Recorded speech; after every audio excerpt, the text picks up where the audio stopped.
सावधान ओडिशा आपण स्वागत। आज हूँ 7 मार्च शुक्रवार। चलतु देखने देश विदेश 15टी बड़ खबर।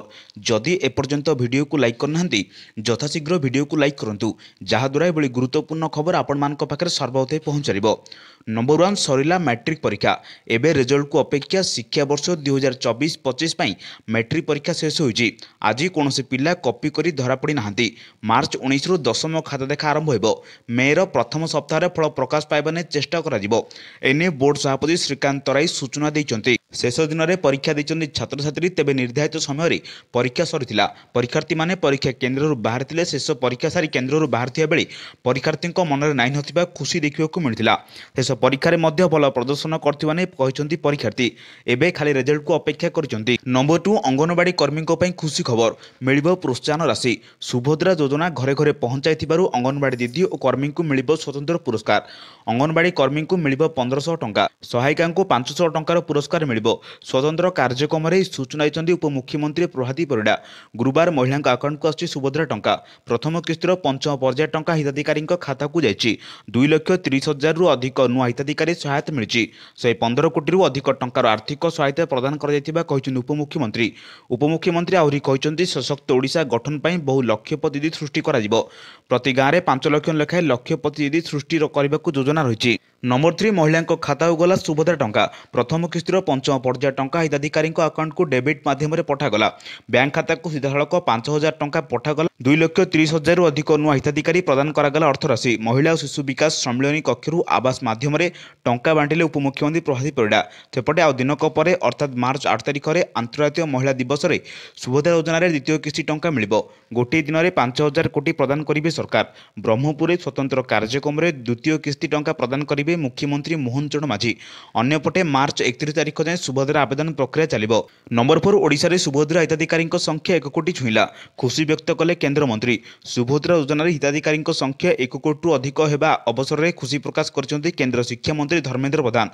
श्री प्रधान एक्स रे सुभद्रा योजना संपर्कित एक वीडियो पोस्ट कर उल्लेख करछन्ती जे माननीय प्रधानमंत्री नरेंद्र मोदी नेतृत्व में ओडिशार क्रियान्वयन होइतिबा सुभद्रा योजना हिताधिकारी संख्या 1 कोटी रु ऊर्ध्व होइछि। नंबर 5 एबे चंद्र रे सठिक रास्ता देखाइबो जीपीएस। आउ रास्ता भूलिबेनी महाकाशचारी। एथिपाई नुआ टेक्नोलोजी व्यवहार करछि national aeronautics space administration NASA. Track करने को लगाइला जीपीएस। नासा प्रथम थर पर चंद्र रे जीपीएस व्यवहार करिछि। यार अर्थ प्रथम थर पर ग्लोबल नेविगेशन सैटेलाइट सिस्टम रे नग्नाल प्राप्त करा जायछि एवं चंद्र रे ट्रैक करा जायछि। एही उपलब्धि नासा एवं इटालियो स्पेस एजेंसी 3 मार्च रे हासिल करिसंती। नासा कहिछि जे एही रिजल्ट रो अर्थ आर्टेमिस मिशन एही संकेतर लाभ उठाई पारिबो। नंबर 6 सरिला चलित वर्षर मैट्रिक परीक्षा। चलित वर्ष सारा राज्य में 5,20,000 रु अधिक छात्र छात्री देइचंती परीक्षा। गत 21 तारिख रु 3,133 टी केन्द्र में चली मैट्रिक सह मध्यमा और राज्य ओपन स्कूल सर्टिफिकेट परीक्षा। कॉपी और प्रश्नपत्र भाइराल लोकिया बोर्ड पक्षर होइतिबा व्यवस्था एथर सफल होइछि। 19 तारिख रु परीक्षा खाता मूल्यांकन आरंभ होइबो। या परे मे प्रथम किंबा द्वितीय सप्ताह रिजल्ट बाहरियो बोली बोर्ड सभापति सूचना देइचंती। तेबे चलित वर्ष विज्ञान प्रश्नपत्र फिजिकल साइंस प्रश्नपत्र रे सांघातिक त्रुटि देखिबाकू मिलिथिला। 25 मार्क परीक्षा रे छात्रछात्री को मिलता 21 मार्क प्रश्न। तेबे एने सरकार अवगत अछंती। नंबर 7 ईमेल सोशल मीडिया पर्यंत जांच करिबो आईटी विभाग। 2026 मसीहा एप्रिल 1 तारिख रु आयकर अधिकारी माने जेकोसी व्यक्ति को सोशल मीडिया अकाउंट व्यक्तिगत ईमेल बैंक ऑनलाइन निवेश बिजनेस अकाउंट को जांच करने सहित यार तदंत करेंगे। जदि कौन कर्तृपक्ष सन्देह करती जे कौन व्यक्ति आयकर फांकी देउछंती एवं से व्यक्ति पाखरे कौन अघोषित आय टंका सुना अलंकार किंबा मूल्यवान जिनिस किंबा संपत्ति अच्छी जो भी आयकर आईन 1961 अनुଯାयी प्रযোज्य आयकर पैठ कर तेबे सेमाने डिजिटल प्लेटफॉर्म रे प्रवेश को ओभर राइड करि परिबे। नंबर 8 आसंता सप्ताह रे केंद्र कर्मचारी और पेंशन भोगी मानकु मिलिबाकू जाउची बड़ सूचना। केंद्र सरकार होली पूर्व महंगा भत्ता और महंगा रिलीफ वृद्धि घोषणा करिपारंती। यह द्वारा केंद्र कर्मचारी मानक और पेंशन भोगी मानक पेंशन रे विपुल वृद्धि घटिबो। सरकार प्रतिवर्ष 2 थर महंगा भत्ता वृद्धि करती। अवश्य यार आनुष्ठानिक घोषणा किछि समय पर कराजिबो। एथर वर्षर प्रथम महंगा भत्ता मार्च मासरे लागू होई पारे। होली पूर्व सरकार डीए वृद्धि घोषणा करिपारंती बोली खबर अछि। रिपोर्ट अनुसार एथर सरकार महंगा भत्ता 3% वृद्धि करिपारंती। एही वृद्धि 1 जनवरी 2025 रु कार्यकारी हो बोली विवेचना कराजिबो। 3% 30% ବୃଦ୍ଧି ସହିତ ଡିଏ ଏବଂ ଡିଆର୍ 56%ରେ ପହଞ୍ଚିବ। ନମ୍ବର 9 ଖରସ୍ରୋତ ନଦୀର 15 ଫୁଟର ଲମ୍ବା କୁମ୍ଭୀର। କୁମ୍ଭୀରକୁ ଦେଖି ଭୟଭୀତରେ ଜୀବନ ବିତାଉଛନ୍ତି ନଈକୂଳିଆ ଗ୍ରାମବାସୀ। ତୁରନ୍ତ ପ୍ରଶାସନ ପକ୍ଷରୁ ନଦୀ ତୁଠରେ ତାର ବାଡ଼ ବୁଲାଇବାକୁ ଦାବି କରିଛନ୍ତି। କୁମ୍ଭୀର ଓ କେନ୍ଦ୍ରାପଡ଼ା ସବୁବେଳେ ଚର୍ଚ୍ଚାରେ। ନଦୀନାଳ ଘେରା ଏହି ଜିଲ୍ଲାର ଅଧିକାଂଶ ନଦୀରେ କୁମ୍ଭୀର ଦେଖିବାକୁ ମିଳିବେ। ଏବେ ଆଳି ବ୍ଲକ ବାଳକାଟି ପଞ୍ଚାୟତ ନିକଟରେ ପ୍ରବାହିତ ଖରସ୍ରୋତ ନଦୀରେ କୁମ୍ଭୀର ଆତଙ୍କ ଦେଖିବାକୁ ମିଳିଛି। ଖରସ୍ରୋତ ନଦୀରେ ପ୍ରାୟ 15 ଫୁଟ ଲମ୍ବର ଏକ କୁମ୍ଭୀର ଦେଖିବାକୁ ଭୟଭୀତ ବାଳକାଟି ଗ୍ରାମବାସୀ।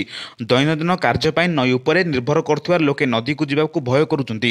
ଗୋଟିଏ ପଟେ ନଦୀର କୁମ୍ଭୀର ଭାସୁଛି, ଅନ୍ୟପଟେ ବନ ବିଭାଗ ପକ୍ଷରୁ ନିର୍ମାଣ କରାଯାଇଥିବା ତାରଜାଲି ଗୁଡ଼ିକୁ ନଷ୍ଟ ହୋଇଯାଇଛି। ନମ୍ବର 10 ଖୋଲିବ ବାବା କେଦାରନାଥଙ୍କ ଦରବାର।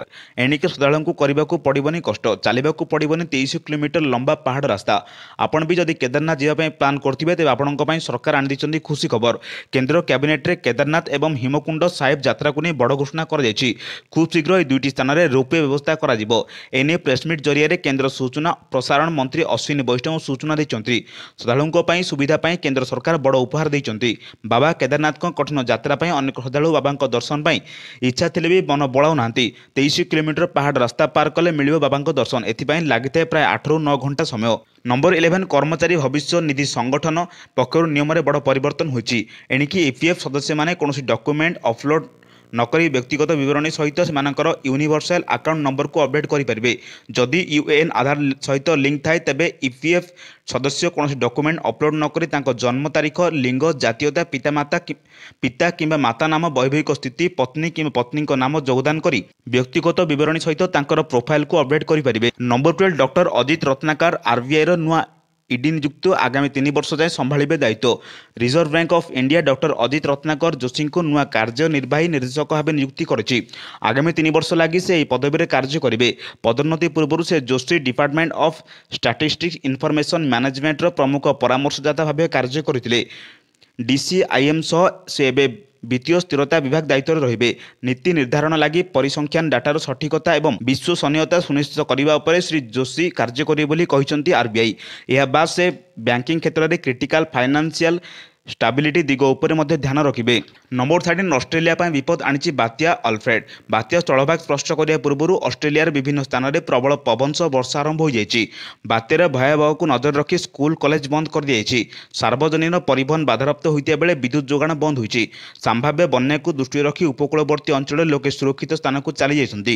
ପାଣିପାଗ ବିଜ୍ଞାନ ବ୍ୟୁରୋର ପରିଚାଳନା ମ୍ୟାଟ୍ କୋଲପିଙ୍କ ଅନୁସାରେ ଘୂର୍ଣ୍ଣିଝଡ଼ ଆଲଫ୍ରେଡ୍ ଶନିବାର ସକାଳେ ସନସାଇନ୍ କୋଷ୍ଟ ଅଞ୍ଚଳ ଏବଂ ଗୋଲ୍ଡ କୋଷ୍ଟ ସହର ମଧ୍ୟରେ କିନ୍ସଲ୍ୟାଣ୍ଡରେ ସ୍ଥଳଭାଗ ଛୁଇଁବ ବୋଲି ଆଶା କରାଯାଉଛି। ଏଭଳି ଗୁରୁତ୍ୱପୂର୍ଣ୍ଣ ଖବର ପାଇବା ପାଇଁ ଆମ ଚ୍ୟାନେଲ ସହ ଯୋଡ଼ି ରୁହନ୍ତୁ। ଯଦି ଏପର୍ଯ୍ୟନ୍ତ ଭିଡ଼ିଓକୁ ଲାଇକ୍ କରିନାହାନ୍ତି, ଭିଡ଼ିଓକୁ ଲାଇକ୍ କରିବା ସହ ଚ୍ୟାନେଲକୁ ସବସ୍କ୍ରାଇବ୍ କରି କମେଣ୍ଟ ମାଧ୍ୟମରେ ଜଣାନ୍ତୁ ଆପଣମାନେ କେଉଁ ଜିଲ୍ଲାରୁ ଦେଖୁଛନ୍ତି, ଯାହାଦ୍ୱାରା ଏଭଳି ଗୁରୁତ୍ୱପୂର୍ଣ୍ଣ ଖବର ଆପଣମାନଙ୍କ ପାଖରେ ସର୍ବପ୍ରଥମେ ପହଞ୍ଚାରିବ। ବ୍ୟୁରୋ ରିପୋର୍ଟ, ସାବଧାନ ଓଡ଼ିଶା।